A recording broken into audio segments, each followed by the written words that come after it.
Welcome to Santa Barbara Talks with Josh Molina, and I am here today with Dr. Eliot Jacobson, and this is such a pleasure. This is the second time I've had the opportunity to talk to him about climate change and all of the issues related to what we're experiencing right now.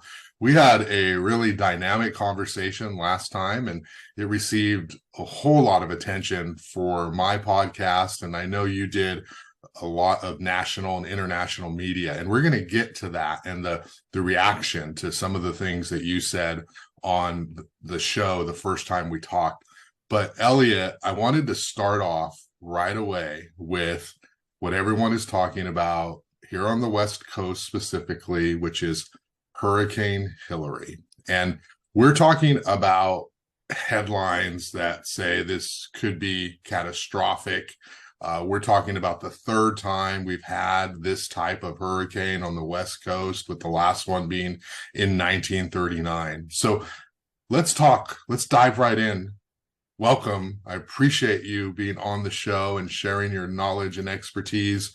Why are we experiencing Hurricane Hilary in this moment in time? Hi, Josh, and it's an absolute pleasure being on your podcast again. I just think this is a great venue to be able to talk to people locally and, hey, around the world, huh? Yes. So Hillary, well, there are a lot of things that have sort of conspired all at the same time to make this happen. First and foremost are the record sea surface temperatures. Hurricanes need very warm water. They feed off the energy on the surface ocean temperatures. And in general, you need temperatures of about 80 degrees and warmer for a hurricane to exist. This one actually got up to a category 4, which is about as strong. You only go one category higher than that, right? So this is a mega hurricane. It was an enormous storm that formed off the coast of Baja, and it's been coming up the coast ever since. So there are a couple things that are very interesting about that. One is the path. So they don't usually take the sort of northern path. That takes a certain type of jet stream anomaly. And we just happen to have that. And what that consists of is this huge high pressure dome in the center of the country. And you think of a high pressure dome like a clock. So if that high pressure is in the center of the country, then here we are on the West Coast. And it's sort of circling around and driving storms in a direction they wouldn't normally go. So because we have this high blocking high, we have this particular direction available for the storm, right? And so the other thing is that as this thing is moving north, it is not losing energy as fast as it normally would because the ocean temperatures are continuing to be warm. Now, it just so happens that right off the coast of California, right where we are, there is this cold block of water. So this thing is going to be dying very quickly right now. It's going to be going downhill very quickly, but it maintained that energy much longer than it would have normally done because of these warm waters coming up. So let me just show you what we can expect from Hurricane Hilary. Now, this is ahead of us, and I don't want to sound like the Weather Channel. So what I've done is I've gone to one of my favorite weather sites. It's called Tropical Tidbits. And if you don't know about it, it's a great one I want to encourage everybody to visit. So let's see if this will just come up. So what I have here is a map of the total accumulation that's expected from this storm. And if you look at this thing, then the purple colors are in general 2 inches and higher. The deepest colors you're seeing here are about 5 to 6 inches of rain. And it just so happens that that rainfall is going to be falling on Palm Springs and sort of the central desert area there from what are we going to have? Lancaster, even maybe Santa Maria will, Santa Clarita will get some of this heavy rainfall. The interior areas of California and then up through into Nevada from there, sort of west of Las Vegas, are going to get these tremendous totals. And in many cases, the rain we're going to get today and into tomorrow morning is going to be sort of equal to a whole year's worth of rainfall. So again, we're sort of a day ahead here, and we're going to be predicting what's going to happen. But it really does look like we're going to have some catastrophic flooding taking place in those areas over the next day or so.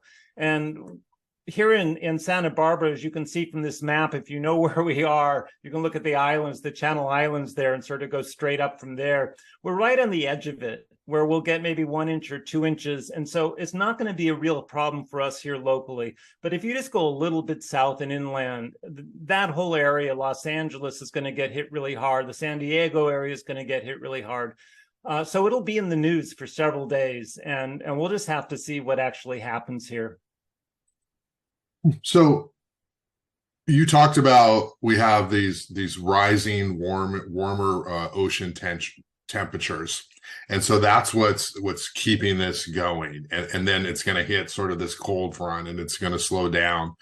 The question is, and I understand this is a never-ending loop, right? We can keep going back and back and back, but the question is, what's happening that these ocean temperatures are so hot that is creating this particular experience the first time since 1939. This is related to what? Our use of fossil fuels. This goes back to sort of our basic problem with how we consume energy. And to the somebody who says, well, we had one in 1939, we're having one now, we're going to have one every 100 years, probably going forward. Can you just talk about that perspective? So the oceans are hot right now for a number of reasons. And last time I was on was just sort of when this topic got going. And at the time, all the climate scientists were sort of disagreeing with each other. It was a little bit of a freak show, with this famous climate scientist saying that it was lack of Saharan dust, and that one saying it was El Nino, and another one saying it was Hungatanga, the volcano that erupted underwater, throwing all this water vapor into the stratosphere. So there was all these sort of conflicting opinions, and a tremendous amount of research has been done on this just in the last couple of months. And actually, each one of those has been quantified, at least to the sort of the first little bit of error that you can add to it. And it turns out that they're all there. But really, the main one has been that our oceans have been absorbing energy, the so-called ocean heat content, have been taking in heat for years and years and years. They've just been absorbing heat. And sooner or later, that heat is going to come to the surface, right? And so we just happen to have this sort of combination of conditions right now, the transition from La Nina for 3 years, which sort of buried all that heat. We have also the jet stream is sort of locked in these fixed patterns that sort of doesn't allow a lot of ocean mixing. So we get this top layer of hot water, right? So it's a very unique time right now for the oceans. I do want to just sort of share this one picture of the oceans just to give people a feeling for what we're talking about here.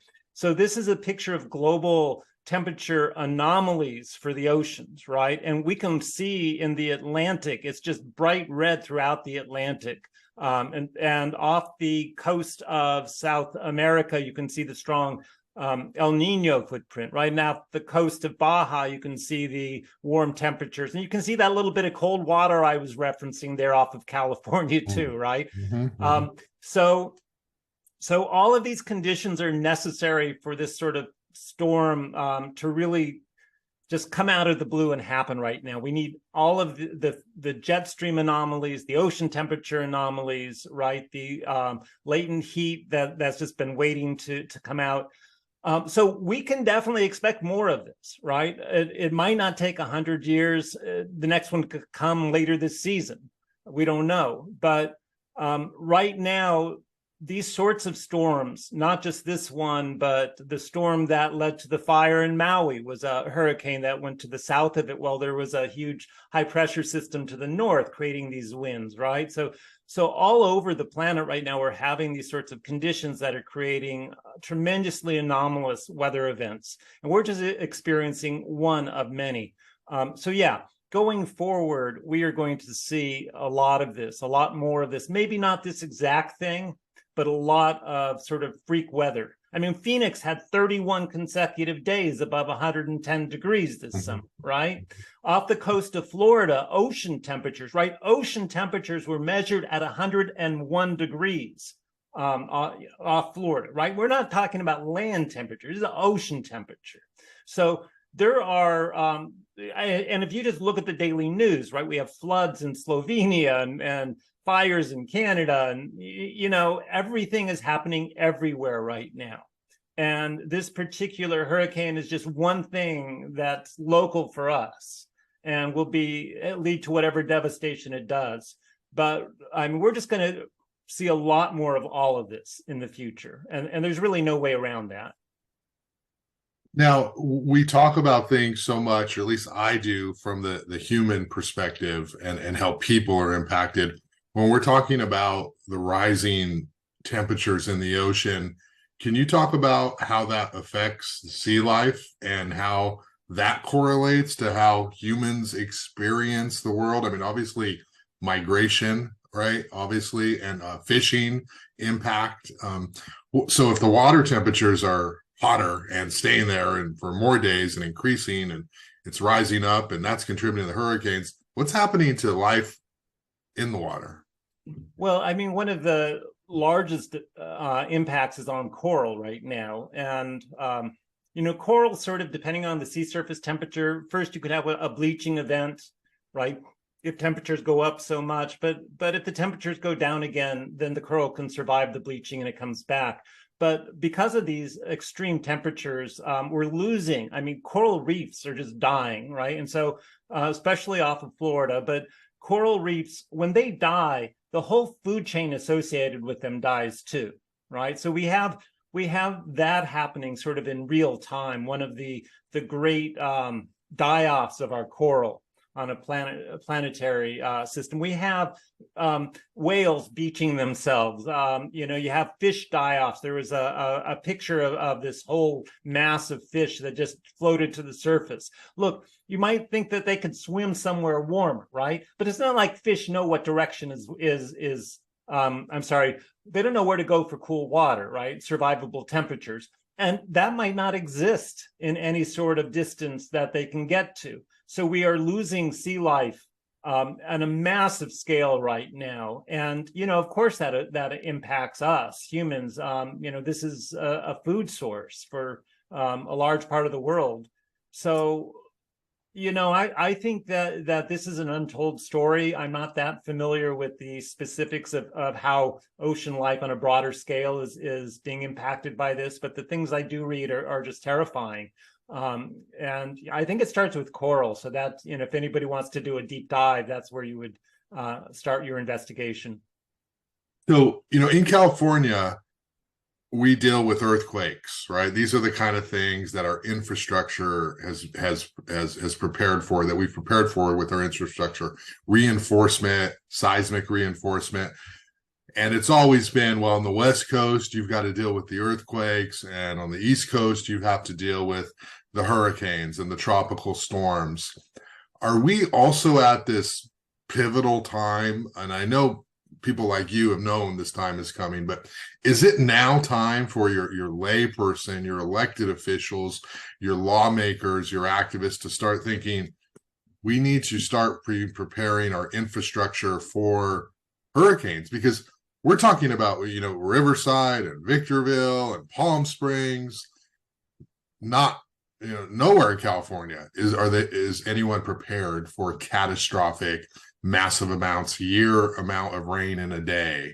So, I mean, is it time for us to sort of prepare our infrastructure for all of this now on the West Coast? So that's a really good question. And it leads to a concept. There's this feedback loop that's happening, right? We think that we need to sort of prepare for climate change by building seawalls or investing in solar or wind or some other alternative energy, or giving rebates to people for buying electric vehicles or bikes or public transportation. But what is actually happening is that things are escalating in the climate faster then we can sort of slow it down by investments in these alternative technologies. So when you talk about doing an infrastructure project, where does that money come from? Well, it comes from money that might have otherwise gone for a solar or wind project, right? So we cannot rebuild the infrastructure also just to what it was before the event, right? We have to rebuild it to some future that we don't know what that's going to be. So if these sorts of hurricanes or massive floods or heat waves are happening, where the roads could melt, as they have in some parts of the world, because the roads weren't meant for, the asphalt wasn't meant for those sorts of temperatures. When you have these sorts of impacts happening and accelerating, these climate impacts, and you're just trying to keep up with it by rebuilding the infrastructure, then you never have a chance to get ahead of it. And so that's actually a big problem that's happening, not just here, but I mean around the world right now, is this sense that the infrastructure is failing faster than we can rebuild it. And it's failing in a way that we aren't even sure how to rebuild it, right? How do you rebuild roads when you have the sorts of floods that are wiping out entire valleys? And it's not clear exactly where you could even put a road that would survive another flood like that. I think, of course, we need to rebuild infrastructure, but that money comes from somewhere, and there isn't really enough. Yeah, I want to get to the topic of numerism and what we talked about our last podcast that received a lot of feedback. But before that, I wanted to ask you about, I want to go back to the point about Phoenix and Arizona experiencing 32 consecutive, the hottest days. So if we're talking about ocean temperatures, that's one thing, and we're hurricanes, and we're talking about Phoenix, which is kind of always hot, right? It's always it's a desert. So now it's even hotter. What is making that area so hot, and why is that for alarm as opposed to, come on, Josh, it's Phoenix, it's hot, and we had a hot summer. What's the big deal? So what happens as the planet warms? The Arctic is warming much faster than the equatorial regions, probably 4 times as fast right now. And what drives a lot of the weather systems is the differential in temperature between the Arctic and the equatorial regions. So the closer those temperatures get to each other, the less driving force there is behind what changes our weather, right? The cycles of weather. And what that means is that patterns get locked in. So yes, it is normal for Phoenix to have a heat wave where they get over 110 every summer, right? I was there in 1994, and I remember being 118 on a day I was there, right? But what happens is that these patterns get locked in because of the lack of difference in temperatures. And so we have a jet stream that just has this big sort of blocking shape through the center of the country, right? Where it goes up and all the hot air comes here and it goes down on the coast. So right now, that's exactly what we have. We have this sort of shape where on both coasts, things are being drawn in from, the tropics, I guess, would be on both coasts, but the heat is in the middle right there. And that's what happens. These are called Rossby waves, and normally we expect these things to sort of cycle around the planet, and they're just stopped. So, another one is happening right now. There's a prediction that the next week or so could be the hottest heat wave of the entire summer for certain parts of the center U.S. So it just locks in, it stays there, and that's why we've had this very cool summer all year this year, really in Santa Barbara. Is the same thing that made Phoenix hot. Okay, all related here, and this is sort of our hand that we've dealt this summer. Who knows what will be dealt next summer? And for people who are thinking that's over there, I don't have to deal with that. Eventually, it could be right where you're at, and that's the message. Eliot, I wanted to ask you about our first podcast and sort of the reaction that you received, because I know for my Santa Barbara podcast, this was the most watched podcast I've had, and by a lot. And it has had, it's still getting watched and it's still getting comments. And most of those comments are positive, saying, you're brilliant. But there's some others that I'm going to mention later, just some questions, to get you to respond to. But you have quite the high profile on YouTube and other platforms and Twitter, of course. So you obviously are your own entity with lots of attention, and you've been getting attention. But this podcast opened some new doors for you. And so I want to talk about that, and particularly the media reaction. So since we talked and you explained doomerism and why you're a doomer, and also you were talking about the rising Atlantic sea ocean temperatures, and you had this incredible chart that you put together. Can you talk about what's the reaction been from media, from people you've interacted with since our first podcast? So I think it's been very positive. What I have noticed is that since our podcast, and maybe more generally over the last 2 or 3 months, that climate scientists are more and more willing to speak out and to say the things that we kind of always knew that they were talking about when nobody was listening or off the record.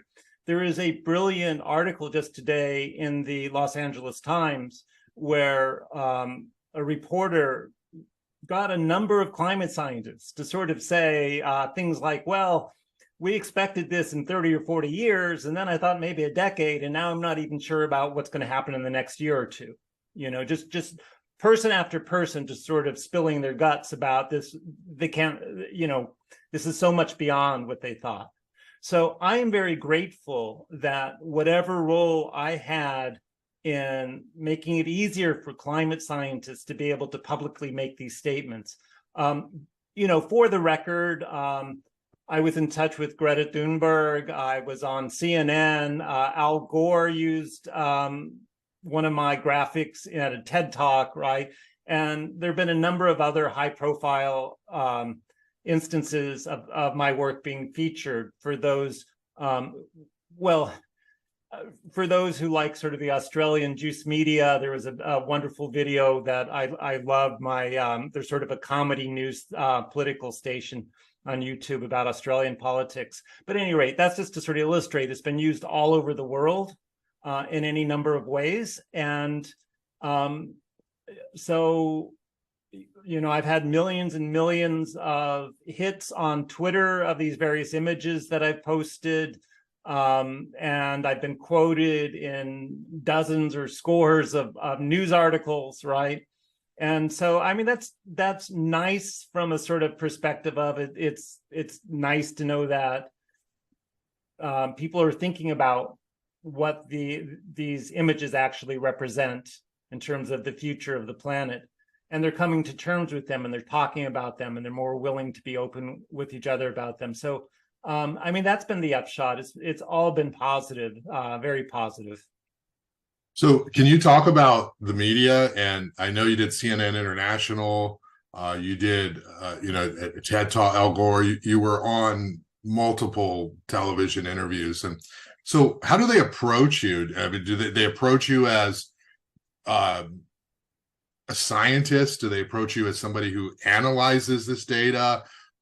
This elevated platform that you are receiving, how are they approaching you, and what is your reaction to sort of their questions? Are they preparing well? Are they asking you the right things?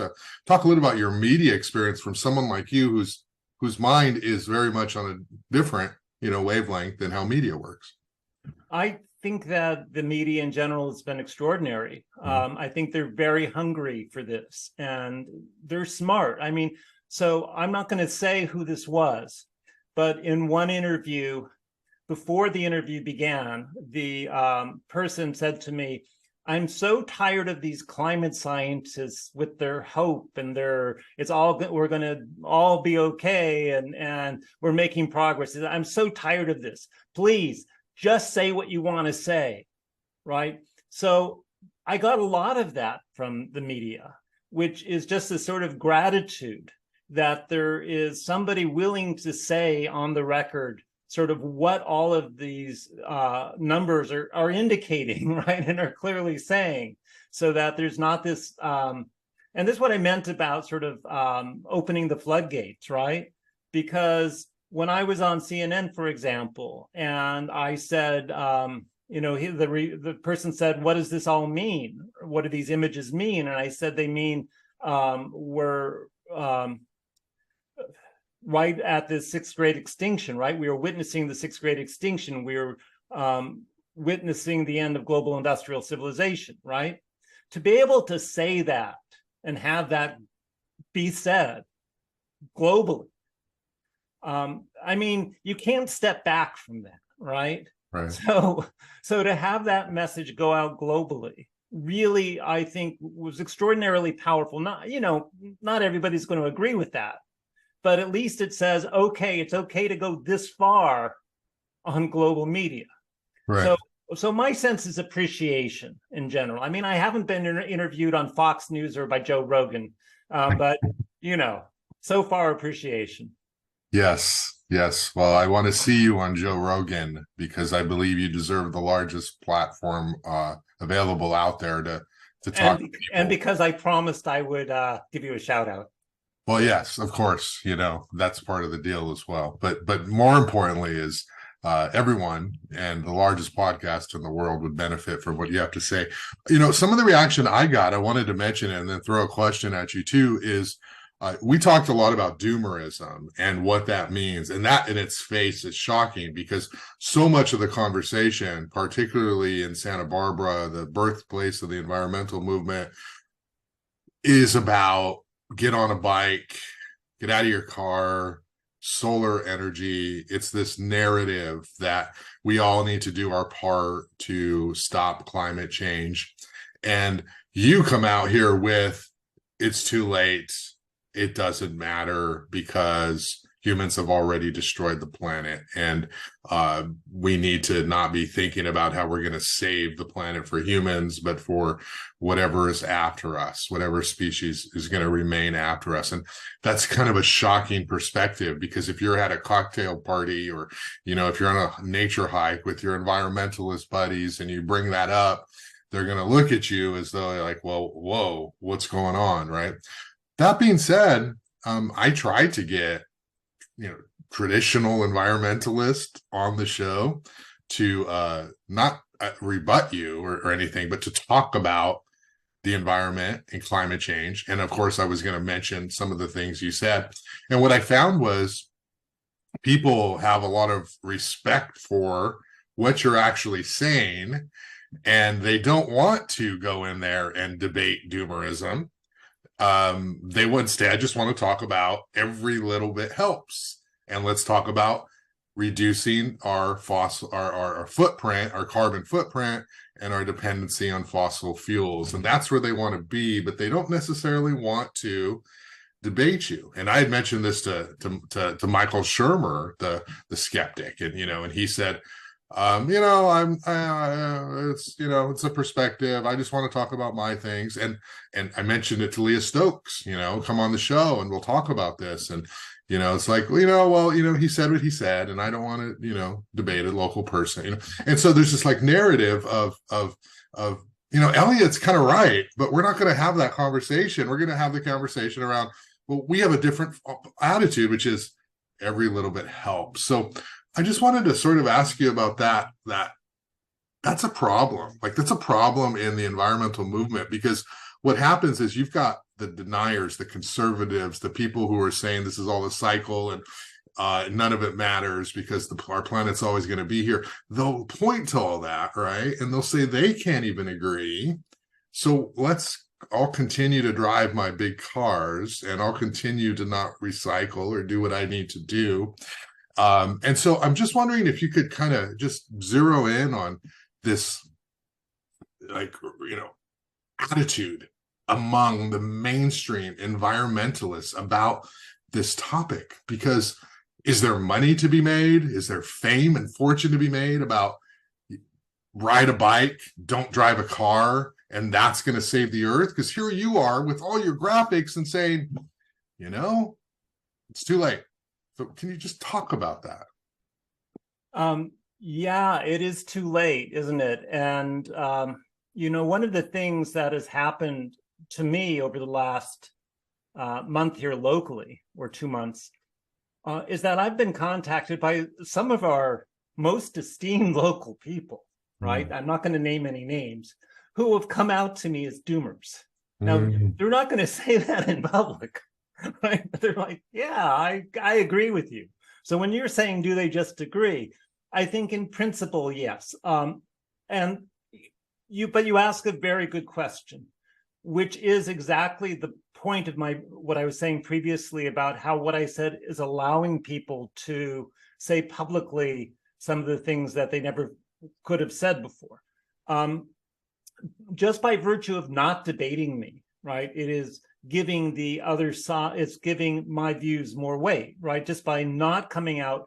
On the other hand, you have Michael Mann and a number of people have openly attacked doomers in the media over the last couple of months. I mean, it's been almost all out. There's been New York Times articles attacking doomer, Washington Post, and you can find these really vitriolic attacks on doomerism, almost to the point where it's like why are we suddenly your target? What is so meaningful about targeting doomers? The idea over and over again from these top scientists is that doomers somehow create inaction or advocate inaction, which is absolutely not the case. Doomers are environmentalists above all else. And the way I think about it is I was an anti-nuclear environmental activist, right, in the 70s and in the 80s, when essentially nuclear was shut down, especially in the wake of 3 Mile Island catastrophe, right? So, I was completely anti-nuke during those days. And now we have the environmentalists saying that I made a mistake, right? That our generation made a mistake by not going nuclear. Well, if we had gone nuclear, what is that? That's yet another source of energy that would destroy the planet, allow more growth, which would allow more people, more food, more destruction of our environment by housing and infrastructure and roads and everything else. So my feeling today is exactly the same. I am against anything that destroys more of our environment, which includes mining lithium, mining cobalt, sea bottom mining, putting up solar in the middle of protected desert, habitat, putting up wind on mountaintops or out in our oceans where we don't know the impacts they have on sea life, right? Over and over again, we're in the same place that I was in the 70s. But somehow the environmentalists have decided now it's okay, but it isn't, right? And so we are being attacked, and the doomers are being attacked sort of by this lobby, if you like, the money, the big money that's behind all of these alternative energy things. So just like big oil kind of shut down a certain type of conversation, now the people trying to shut it down are big wind and big solar and and Tesla and everything that has to do with creating yet more energy so there can be more growth, green growth, right? So that's where the focus of the attack has come. And as a media person, you might really enjoy just sort of doing a little search on that, right, and seeing how those attacks are framed. And there's been some brilliant counters from my doomer friends who have posted essays about these things. Jessica Wildfire, in particular, is a great author. If anybody wants to look her up, she did a beautiful brilliant takedown of some of these arguments. So, at any rate, I mean that's how it is for me right now. Generally, I'm appreciative, but definitely the attacks have been coming. Yeah, and I just also, for those who just read headlines or a subject line in a podcast explanation, you're not driving a Hummer and big trucks and out there sort of just disregarding our environment. It is true what you say, and I know you a little bit personally. You walk, you Yeah. are an environmentalist. You do all of the things that environmentalists say that you should do, just because it's well, not all the things, but some of the things, Right. because you believe in that, but you're not Right. necessarily going to also believe falsely that if we all drive electric cars, that's going to fix it, because those electric cars are also contributing to the destruction Yeah, of. let me just say something on that. I mean, there is this sort of general feeling that if we just went all electric, then got off fossil fuels, stop using fossil fuels, that would solve everything. It wouldn't, right? For a number of reasons. The first has been talked about with one of the causes for ocean warming, which are the sulfate aerosols that we rely on to reflect back some of the heat, right? As we cleaned up the shipping fuels, we had all of the more solar radiation entering the planet. So there's this thing called the aerosol masking effect. If we were to stop using fossil fuels, the planet would instantly heat up by about 0.5 degree Celsius, right? It would throw our climate into absolute chaos, right? The other thing is we need fossil fuels just not for transportation. We use them massive amounts in fertilizers, right? And so if we were to stop having nitrate fertilizers, we would lose a huge amount of our crops that are just surviving by virtue of these artificial fossil fuel foods, not to mention trains and boats and trucks, right? None of which is, and air transport, none of which is prepared to go electric. I mean, there's all sorts of layers to that. I do want to do a shout out. I'm going to interrupt our normally scheduled questioning to do a shout out. You mentioned my own involvement in as an environmentalist.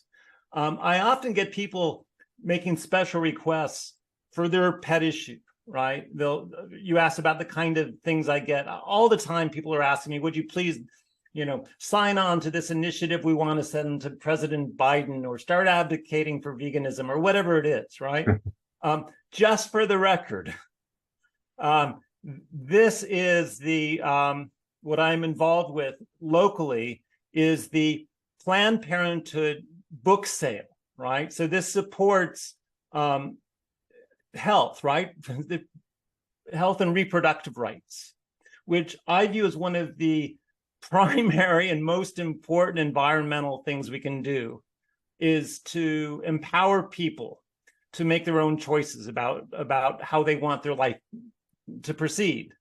And in support of that, I am a co-chair. I'm one of the people who helps run and organize this annual book sale we have here in Santa Barbara. So if you are local here and you don't know about this, please stop by our annual book sale. It's coming up in just a couple of weeks. I don't know when you're watching this. It might be going on when you're watching this. So stop by our book sale this year and say hi to me. I will be there a lot. So I just wanted to do that little plug.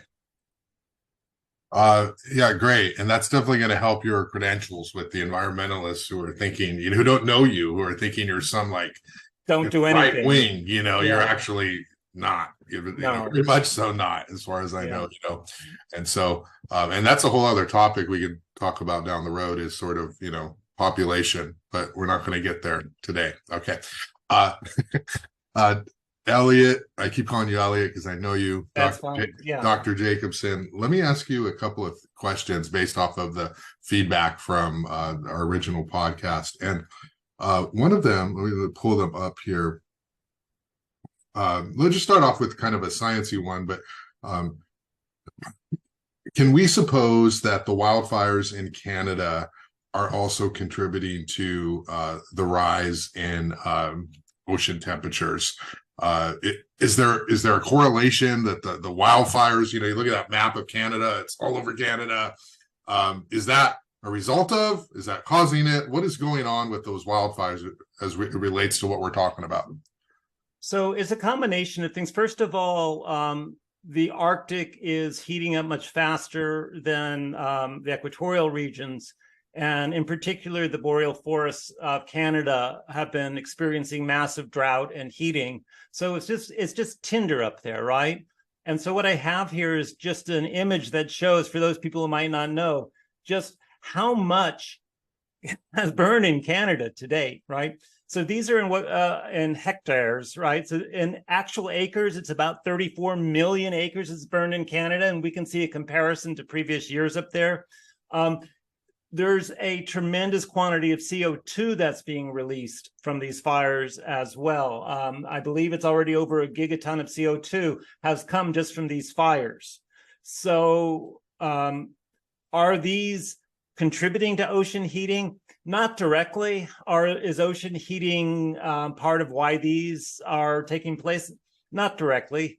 The sort of more direct impacts are the long-term heating of the Arctic, and also these sort of stable air masses, as I mentioned before, that don't bring in storms, or rainfall or changes in weather that would tend to allow some part of Canada to mitigate its fires. So, I think that the fires in Canada, if people don't know about this, are just one of the most remarkable stories on the planet going on right now. Essentially, we have the whole Northwest Territory of Canada being evacuated right now, right? So we think about what happened in Maui. Pretty much every major city is being burned down right now in the Northwest Territories, right? Large parts of British Columbia are burning down. I mean, you look at a fire map for Canada and you just can't believe it. So by comparison, 3 times more acreage is burned in Canada so far this year than is ever burned in a year in the United States. Wow. Right? So you think about the worst year the U.S. has had. They've already burned 3x that much.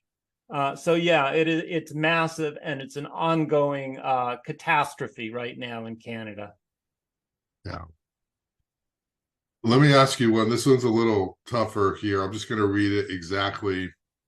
This has all been predicted, and this is a reaction to your graph that showed the rising Atlantic Ocean temperatures. This has all been predicted, sometimes for decades. The loss of the aerosol masking effect plus an El Nino will bump up the global temperature. A realistic position would be to counter these effects with an appropriate response. Rather than no hope, how about doing something about it? James Lovelock wrote a book called Planetary Medicine. Why don't we do those things rather than business as usual? So can you comment on this guy seems to be acknowledging the problem, but also saying, let's do something about it. So what do you say? I think that is yet another valid point of view that some people have. I would call them techno-optimists, right? The idea that we could through technology survive a little longer, keep the planet habitable for humans a little longer. This person acknowledges the aerosol masking effect, which, they're obviously very knowledgeable, even mentioning that. They acknowledge geoengineering. There are a number of ways, if we were to sort of go on an international war footing, right, to shut down all, you're no longer allowed to fly. You're no longer allowed to drive cars with a mileage below a certain threshold. You're no longer to eat meat. And every extra dollar is going to go to putting round the clock 10,000 jets in the air that are spraying sulfate aerosols, right? 24/7, right? That would be roughly what it would take to counter what we have right now in terms of the warming effect from the Earth energy imbalance. Let me just talk, if I can, for a moment and share what I'm talking about there with the Earth energy imbalance. We're talking about the difference in energy that's coming into the planet versus energy going out, right? How fast is the planet heating right now? This is a very basic, this is probably the single most important graph in all of climate science. You cannot get more important than this, because all this says is let's take the amount of energy coming in through solar radiation. Let's take the amount escaping through all sources, reflected back into space, thermal radiation, heat energy that's going back, all ways that it reflects back. And let's say, can we measure how fast the planet is heating? And if we do that, the current number we come up with is about 11 Hiroshima bombs worth of heating of the planet per second, right? Per second. Over 1 million a day, if you were to just sort of look at our most current values. So it's just so beyond what we can do through any minimal sort of engineering. Let's just paint, let's use these highly reflective paints on our roof, right? There's something called the Mirror Reflection Project, where we want to just use silicon, create a lot of mirrors and float them out in the ocean to try and reflect back a lot of solar radiation. So there's plenty of good ideas out there. But in practice, what we would have to do on a planetary scale is just not something that, you talk about one world government, right? It would have to be one world government at the most austere level you could possibly imagine to counter what we already have happening. One of the things that I learned from interviewing you is the sort of elitism that exists in the environmental community, and how people judge you depending on your credentials, your background. There's this kind of an arrogance. And I think that's one of the reasons for someone like me who's, been a journalist for a long time and listens to all the messaging about environmentalism, and of course, environmentalism, and of course follows it, and all of that, is you're the first person who actually made me think about environmentalism in a way that wasn't propaganda or preachy. It was actually a way that was, this is your impact on the world, and this is everyone else's. And we're headed this way. We may be there now, but this is why it all matters. So even through your messaging, that was more clear to me in understanding where we're at in the place. Because when you're constantly like, preach that, this is bad, why do you drive this car? Why do you, it's sort of like humans don't really learn that way. That's not how you learn. But in that sort of context, in this elitism, this is a question that I got a lot, which was, does this expert use any real world physical readings, or are all of his findings delivered to him from online sources?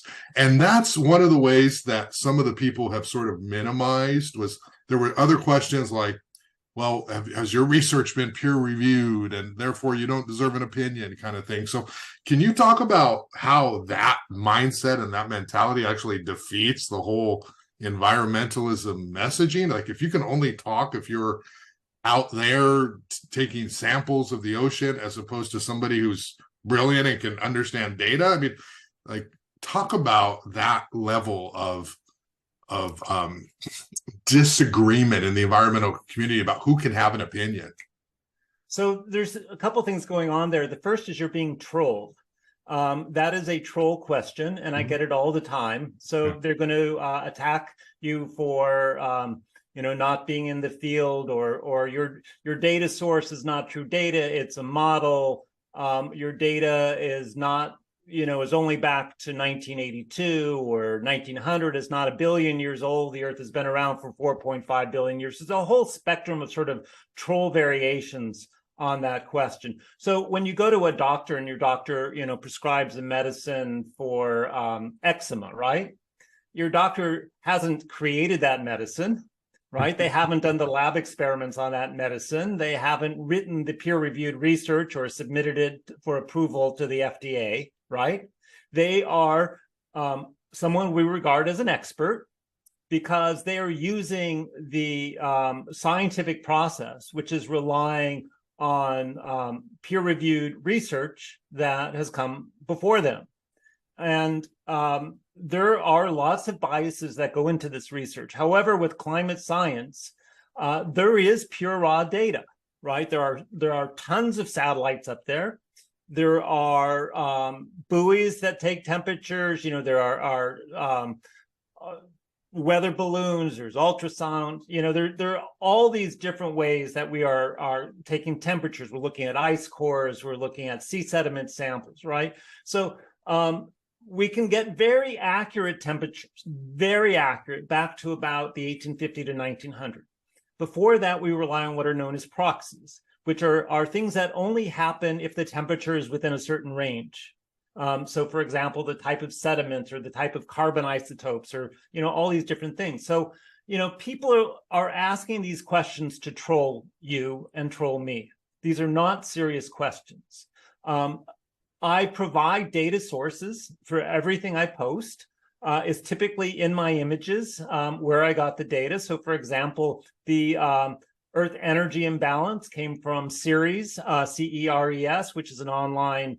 You can find them online. I take data from NOAA and NASA and University of Maine and from the European models and the Australian models, and everybody is measuring everything.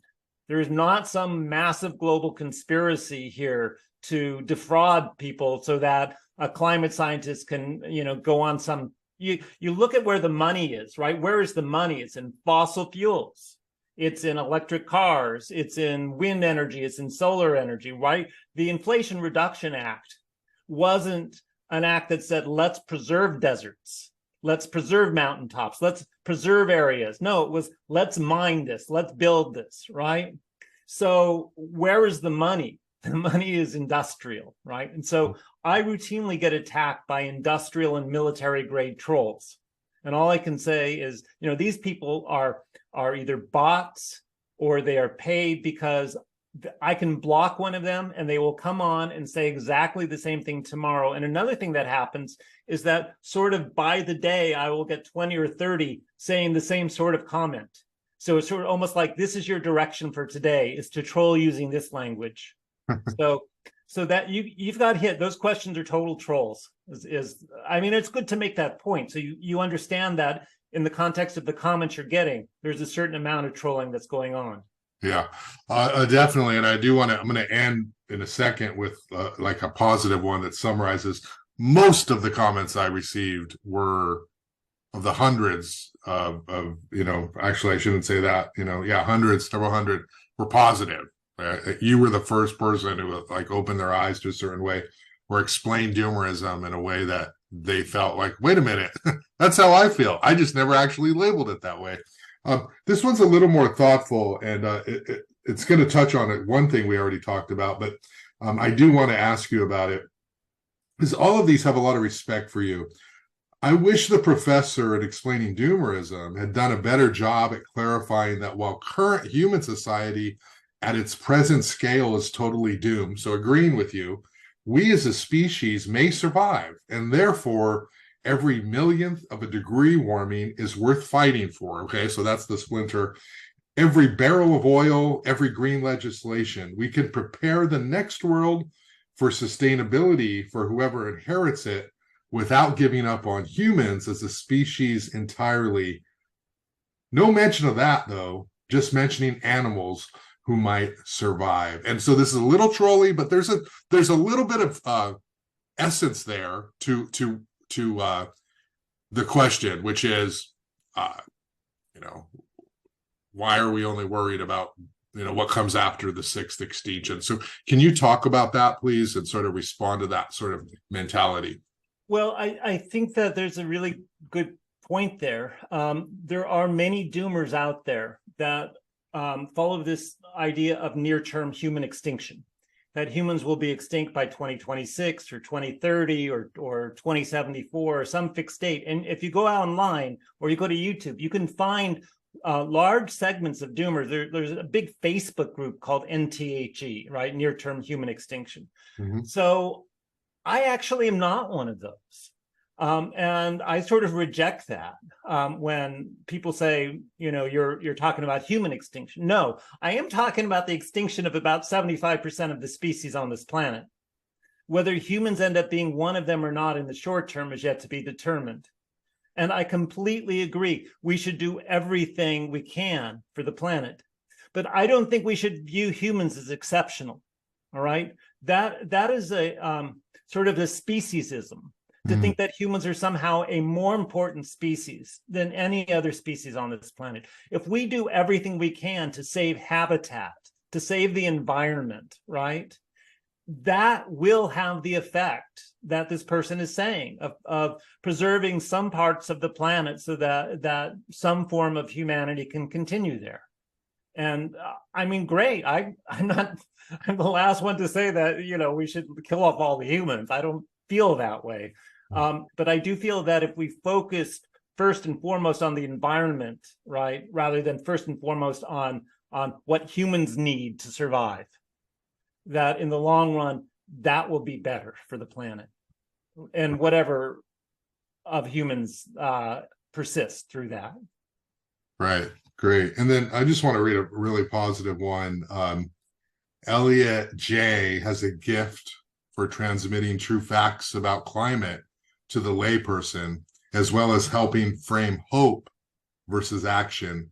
We are but one species on this planet, responsible for the sad trajectory and capable of doing our best to preserve whatever habitat we can for those that surpass us, you know. And I think that comment kind of encapsulates where you're at and kind of what you just said.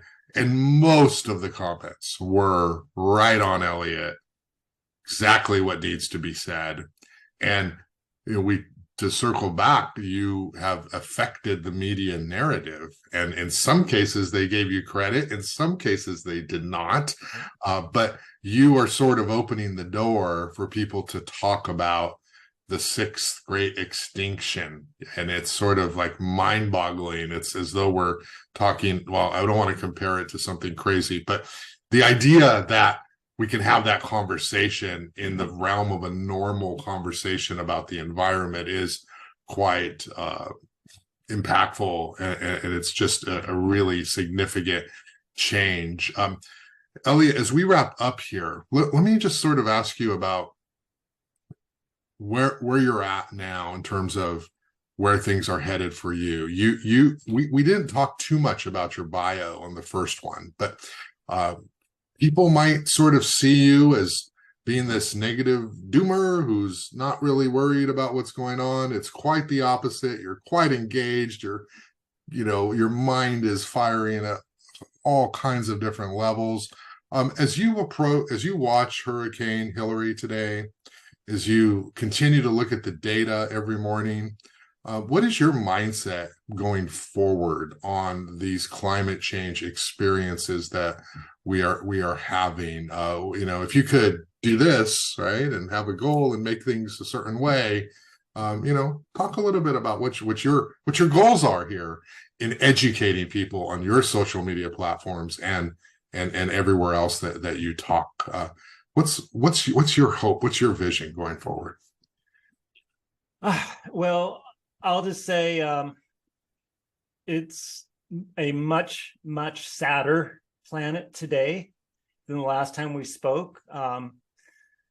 The catastrophes that have happened since we spoke, including Maui and to the forests in Canada and elsewhere around the world with heat waves and floods and famines, are accelerating. And we're going to see a lot more of it next year. And the reason it's going to be worse next year is because the year after an El Nino starts is typically much hotter than the year that the El Nino begins. So all that heat is being released from the ocean, and it's going to enter our environment, and the consequences will be whatever they end up being, right? But we are right now sort of at the waking up moment for a lot of people on the planet. The fact that climate scientists are speaking about this, that media is covering these things, that you are doing a podcast, right? We are at this wake up moment. And I think as people wake up, they're making a lot of decisions for themselves that they wouldn't otherwise make. And whether that's how they live their lives, what they decide to do with their lives going forward, or how they want to treat the environment, or the causes they want to invest themselves in. The fact that people will refocus, for example, away from Donald Trump and on to talking about conversations of the environment. Let's get that to be the main lead story on CBS tonight, right? Let's get the environment, let's get climate change, let's get what's happening to humanity to be front and center, because that's the biggest story ever in the history of humanity, right? Who's getting indicted in Georgia is stupid, right? It's a stupid story. And so, what my goal is, is to push this story. And it's going to be easy over the next year because a lot of this stuff is going to accelerate. Going forward after that, we'll just see where we are, right? So I would say having the media focus on this story and on the people who are making a difference by the choices they're making. And I would include groups like Extinction Rebellion, in there, people who are actually activists on the street, sort of advocating for a change in humans' perspective of the planet. I want to add my voice to that, right? Whatever that takes. Let's save whatever we can for whatever comes next, right? Let's do everything we can to be environmentalists at this point and going forward. That's a fantastic ending, but I'm not going to end there. I have one more thing, and this is going to annoy you. But so let's say you're 26 years old. You got your nice little career. You just landed your great, this great job. You got expendable income. You're young and you're optimistic, and you're like, my generation is going to change this. You're different. Should you buy an electric car? Should you promote solar energy? Should you look at solar panels on your home? Should you listen to the messaging of every little bit helps, recycling, and feel good about yourself, and go to the environmental festivals and the Earth Day festivals and say, I took the bus here, I rode a bike here, and I made the difference, right? Walk. Talk to those people. And I know you're not going to tell people how to live their lives, but for people who are confused, right? Like, right. So, what's the right thing, Eliot? So there's a really important distinction. And once people understand this distinction, they'll make different choices. We're all taught that it's our fossil fuel footprint, right? That is the thing that matters. We must reduce our fossil fuel footprint. And we do that by changing our diet, or by the car we drive, or the solar power, or electric bike, or all these choices, right, that are to reduce our fossil fuel footprint. But the key is not our fossil fuel footprint. That is a microcosm of who we are. The real key is to focus on our environmental footprint.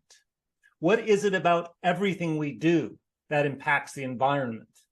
And what can I do to lessen that total impact?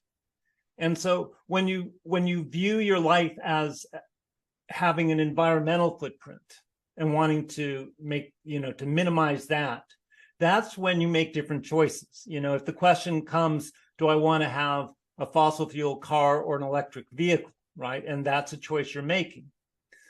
If you are not going to drive your fossil fuel car very much, if you are a low mileage person, that's probably a better choice, right? Because it takes a certain number of years and miles for your EV to sort of pay for itself in terms of total reduced footprint.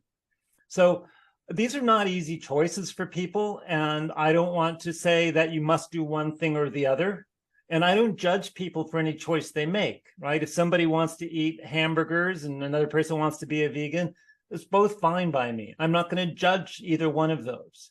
But if somebody's an environmentalist, right, I do judge that group of people as having lost their way, right? The environmentalists are viewing the planet as having to make a transition to using a different type of energy. rather than saying, no, what we need to do is not create new energy, right? To find ways to reduce energy, because all energy destroys the environment. All energy consumed, whether it's electric through lithium, batteries, or it's or whatever, all energy leads to growth, which leads to more destruction of the environment. So yeah, that 26-year-old, if they are ecologically conscious and want to make a difference, just focus on your environmental footprint. And there are lots of resources out there that talk about that, right? Where they can find those, and they'll suddenly see that it's a much more complicated question than simply solar or simply vegan or whatever it is. It's a much more complicated question, and I'm not in the position to preach to anybody how they should live their lives. Yeah. Less is more in general in terms of our consumption. Always a lot less, an extraordinarily amount less. Yes, absolutely.